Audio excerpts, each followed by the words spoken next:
নদীর পাশে ধোবিঘাটে হঠাৎ চোখে পড়ে একটি মসজিদ, যা দেখতে মনে হয় যেন সমুদ্রের মাঝখান থেকে উঠে এসেছে কোনো এক বিশাল জাহাজ, যা দাঁড়িয়ে আছে একেবারে শহরের মাঝেই। নীল, লাল আর সবুজ রঙে মোড়ানো এই মসজিদটি ব্যস্ত রাস্তায় দাঁড়িয়ে যেন আয়োজন করে এক অদ্ভুত সৌন্দর্যের উৎসব, যা দেখলে মসজিদ কম জাহাজ মনে হতে পারে।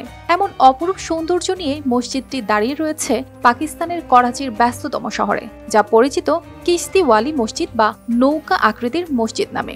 এ যেন সত্যি এক জাহাজ, যা সমুদ্র থেকে উঠে এসে করাচির ধোবিঘাটে নোঙর ফেলেছে, যা স্থানীয়দের কাছে এক বিস্ময়কর স্থাপত্যের নিদর্শন। তবে তার স্থাপত্য শৈলী ও ঐতিহাসিক গুরুত্বে মুগ্ধ হয়েছেন দূর দূরান্তের মানুষও।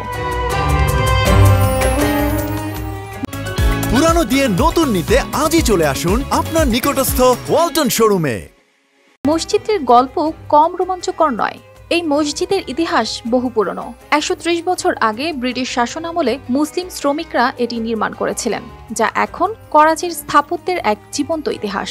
রাস্তাঘাটের উন্নয়নের জন্য বহুবার ভাঙার হুমকির মধ্যে পড়েছিল মসজিদটি, কিন্তু ২০০৫ সালে স্থানীয় বাসিন্দারা এবং স্থপতিরা মিলে এক অবিশ্বাস্য সিদ্ধান্ত নেন মসজিদটিকে নৌকার আকৃতি দিয়ে পুনর্নির্মাণ করে তা করাচির স্থাপত্য শৈলীর এক অনন্য নিদর্শনে পরিণত করার।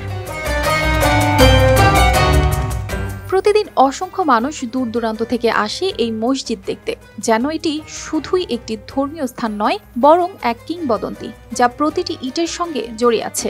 এই মসজিদটি করাচির ইতিহাস, সংস্কৃতি এবং জনগণের আবেগের একটি অবিচ্ছেদ্য অংশ। মসজিদটির নকশা করেন স্থানীয় স্থপতি আব্দুল কাদির। এটি নির্মাণ করতে সময় লেগেছিল ৭ বছর। মসজিদটি ৩ তলা বিশিষ্ট এবং একসঙ্গে প্রায় ১,০০০ মানুষ এখানে নামাজ পড়তে পারেন।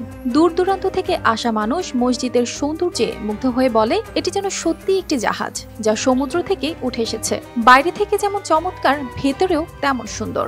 ১৯৮০-র দশকে করাচির তৎকালীন মেয়র ডক্টর ফারুক সাত্তার মসজিদটি নদীর কাছাকাছি স্থানান্তরের প্রস্তাব করেছিলেন, যাতে নতুন একটি সড়ক নির্মাণ করা যায়। তবে এলাকাবাসী মসজিদটি সরাতে রাজি হননি, বরং তারা তাদের নিজেদের ঘরের স্থান ছেড়ে দিতে চেয়েছিলেন, যাতে ঐতিহ্যবাহী এই মসজিদটি থেকে যায় তার মূল জায়গায়।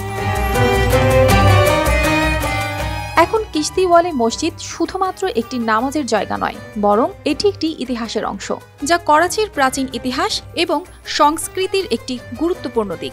আজও প্রতিদিন অসংখ্য মানুষ এই মসজিদে আসেন, শুধুমাত্র নামাজ পড়তে নয়, বরং এর বিশেষ স্থাপত্য শৈলী ও ইতিহাসকে অনুভব করতে। এই মসজিদটি যেন করাচির এক জীবন্ত কিংবদন্তি। অর্পিতা জাহান, RTV।